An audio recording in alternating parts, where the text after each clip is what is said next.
This morning I'd like to talk about God. Not something we talk about very much in church. Just God. And I'd like to start where I think it's always good to start in talking about God, which is with pop culture. In 1971, the folk rock singer Don McLean recorded his most famous song, American Pie. A rock anthem, if there ever was one. It's really kind of a mournful song because he is talking about things that he has lost and that he believes we are losing as a culture. Now, of course, the historical reference for the repeated phrase, the day the music died, is the death of Buddy Holly in 1959 in a plane crash. And he was a young teenager at the time, very much into rock music, and it was just devastating for him. But he uses that as kind of an overarching image then for the whole song, which is quite long. And I just want to look at the last stanza of the song.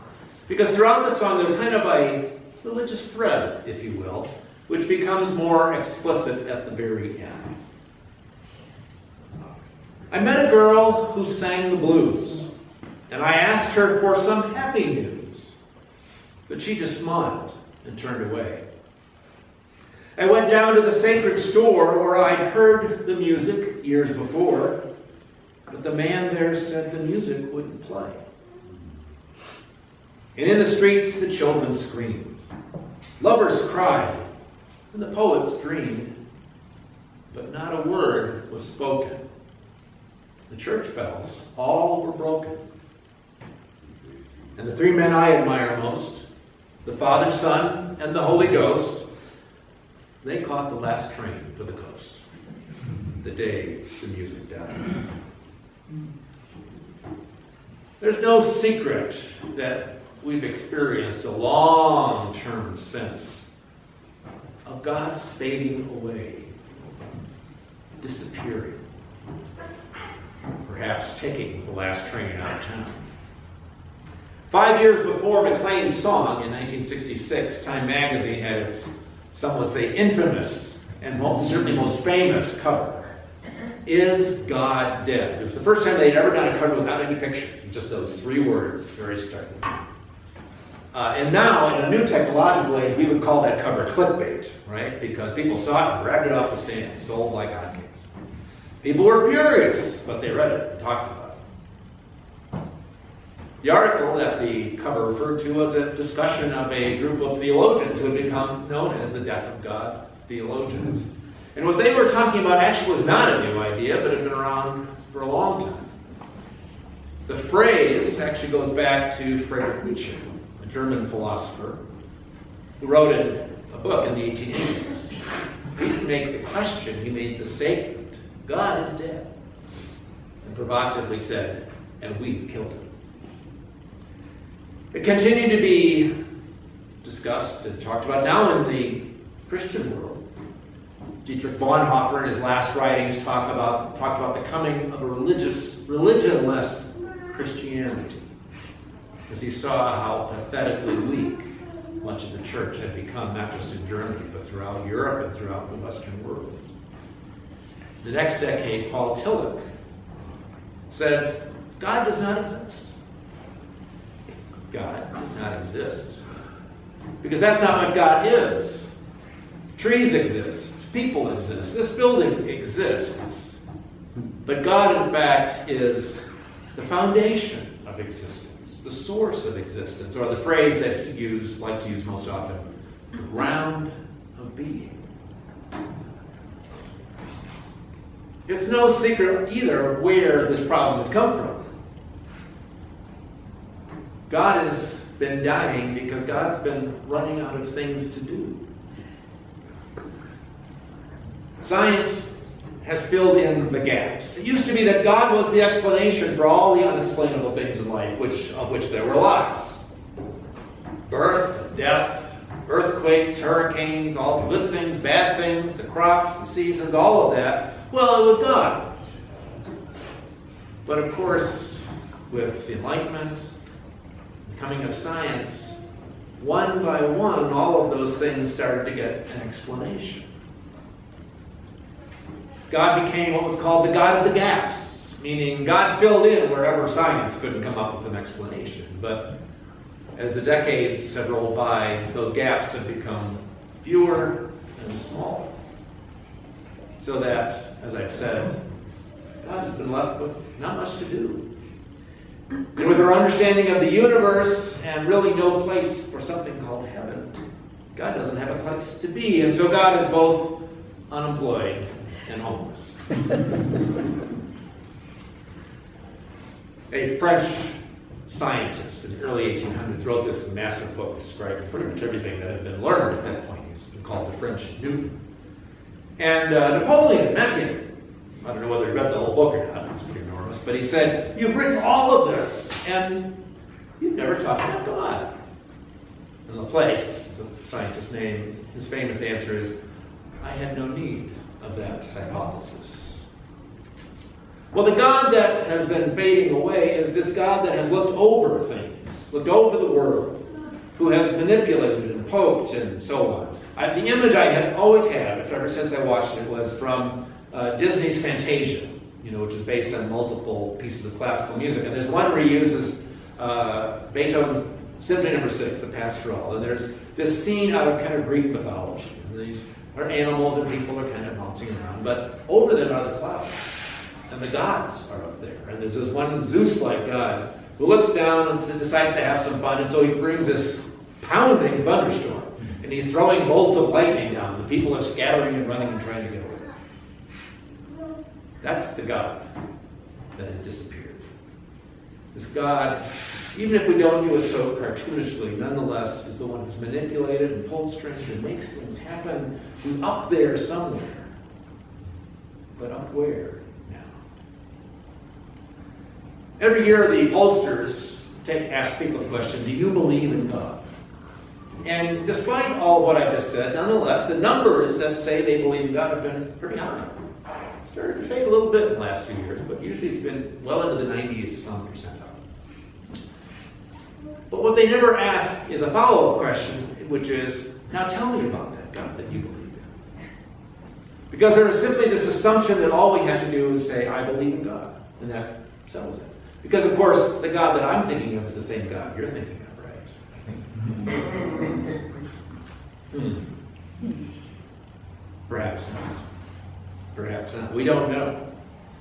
But we do know that this God, up high and lifted up, the sky God, as some people have called him, is not a God that's getting much reception anymore. It may, in fact, be part of why we're not seeing as many people here anymore. Does God exist is one question. But it's a different question to ask, is God dead? Is God fading away? Is this God having a problem? Questioning this God is kind of scary. Church is not very apt to do that. It seems to put everything in question, everything in danger. And frankly, our response to our decline of the past decades is more, well, we need to change the packaging. But the product is all pretty, right? You don't want to touch that. But this white, bearded God in the clouds, barely hidden really in our image of Santa Claus, when you think about it. This God who somehow knows when you've been naughty or nice, and comes down from the sky once in a while to bring toys to good girls and boys. That God isn't selling very well anymore. But neither is that the God that we meet when we talk to Jesus. That's not the God he talks about. This very limited, narrow Christian God, a parochial God, a demanding God with lots of rules and regulations, a judgmental God. But that's not our only option. For there is, in fact, not a single image of God in the Bible. And that's the irony, I suppose, because Jews and Christians and Muslims always talk about themselves as monotheists. We believe in a single God. But even in the scriptures, there's not a lot of agreement about who that God is. There's a popular misunderstanding that the Bible is a monologue. It just declares the truth, right? Have you seen the bumper sticker? The Bible said it, I believe it, that settles it. You know? It's the answer book, right? But in fact, if you read it, it gets a little more complicated. Because it's not a monologue, but in fact a conversation among the people of God over several centuries, over many, many things, including God. And so there are a variety of ways, more than we might suspect, and we in fact encounter them in our readings today. Now Paul, of course, as he comes to Jerusalem in Luke's story of his travels, he encounters just exactly what we're talking about, the polytheism of the pagan world. He's wandering through Athens and sees all these temples and these idols, and he gets all worked up. And he starts talking to people and arguing with people, and they said, all right, you come and tell us about this God that you believe in. Actually, they think he's also bringing more gods because he's talking about Jesus and the resurrection. They think there are two different gods. And so he starts out with this long speech that we heard in our first reading. And he, of course, starts very, very politically correct by complimenting them. You're so religious, obviously. You've got all these gods and all these temples and so on. And I even saw a temple to an unknown God. Well, that's the God I have come to talk to you about. God that you worship is unknown. I know him. And so then he proceeds to tell the story. But he uses some very careful language in doing so. And in fact, he quotes several Greek philosophers, Greek poets. And his main argument with them is that, to paraphrase a popular book from a little while back, your gods, your temples, your idols, they're too small. They're too small for the God that we need, for the God that is. For we are, in fact, from God. And all of the universe, all of this world that we live in comes from God. And we live in God. Or to use his exact phrase, in him we live and move and have our being. That sounds very different than that Zeus-like God up in the clouds. We too are his offspring, he quotes another Greek poet. We are from God. We are surrounded by God. Our entire existence takes place within God. In today's gospel, which is part of another long speech, we just get a little snippet of it. Jesus is talking to the disciples before the Passion, and he's reassuring them that though he's going away, he will not abandon them. I will not leave you orphaned, is the word he used. It's a great phrase. He says, I will give you another advocate, the Spirit of truth. He abides with you, and he will be in you. All of this, of course, is anticipating Pentecost, which is 2 weeks from today. On that day you will know that I am in my Father, and you in me, and I in you. Pentecost, of course, is the fulfillment of that story of the new covenant from Jeremiah.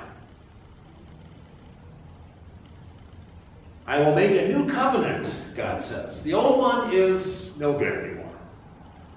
Quite a statement. No, they just break that one over and over again. I'm going to give them a new covenant. I will put my law within them, and I will write it on their hearts. No longer shall they teach one another or say to each other, know the Lord, for they shall all know me, from the least of them to the greatest. I will write my law, my Torah, my will, my word will be within them. I will be within them, Jesus tells the disciples, and will be within us, so that you can now live out that new Torah, the new commandment, which Jesus has given them earlier in this talk, and which we remember on Maundy Thursday, the new commandment that you love one another. For it is now by living this commandment that you'll know that the Spirit is within you, that I am within you, Jesus says, that God is within you. And so again, we hear the story of God filling the universe, God filling God's people, the God of love. And Jesus, of course, is the model for that life, the model of the God-filled love, filled life. He lives with enthusiasm, which from the Greek means entheos, filled with God, to have God within yourself. And so by living that commandment of love, we recognize this presence of God. But there's actually many places where we can find this image, this notion that God is not somewhere up there, but that God is, in fact, with us and in us. In fact, at the very beginning of the Bible, in Genesis, when God creates the first human beings, Adam, he takes dirt, dust, and he blows into it. He fills it with his own breath, his own spirit, so that we learn this is what human beings are. They are the stuff of the earth filled with God's breath. In 1 Kings, we have that great story of Elijah. Elijah's been speaking for God with the early prophets, and he's gotten tired of it. Things aren't going the way he wants to, and so he wants to get away from God. He's done with this business. And God comes after him. Elijah's hiding in a cave. God says, come out of the cave, because I'm going to pass by. And then we have this natural pyrotechnic show. Thunder and lightning and wind and rocks breaking. And as this story is told, after each of those events, the narrator tells us, but God is not in those things. And then we get sheer silence. The still small voice. This, the story tells us, is where God is. That silence that, when it surrounds us, makes us aware of all of the world. In the church, we say that Jesus is in the sacraments, that Jesus is in the Word, that Jesus is in the gathered church. As he says, where two or more are gathered in my name, there am I in the midst of them. And even apart from the church and the scriptures, we have witnesses around us in the world. Here in New Mexico, especially, we thank the Indians, the indigenous peoples, for teaching us about the sacredness, the God-filledness of the land, the air we breathe, the water we drink, the plants and the animals. And they challenge us, how can we abuse these things that are sacred, that are God-filled? I will pretend that this is not a big change for the church, this new way of thinking about God. But that's the point. We need to make this change because the church as we know it is dying and it's not coming back. And so this kind of talk may be threatening, rattle some cages, upsetting. People will say, well, that doesn't sound very Lutheran. Some will say that's not Christian. You may hear that A word, atheism. Which interestingly is what was said about the first Christians. Because they too talked about gods in ways that the pagans of Greece and Rome were not accustomed to. But this is in fact an attempt to make God real again for us in this world in which we live. To bring the sacred back into life. And I close with a little story, a quotation really, from a Facebook friend of mine. Facebook has got a lot of problems, I'll certainly admit that, but there's also sometimes some blessings that come along. And this is one of those instances that happen rather often when I'm preparing the sermon, something just right shows up. Christopher is someone who I've never met. We connected on Facebook through our appreciation of art. Christopher is really a very good painter. And he's obviously been on a journey recently, some of the things that he's posted. And he dropped this just a couple days ago.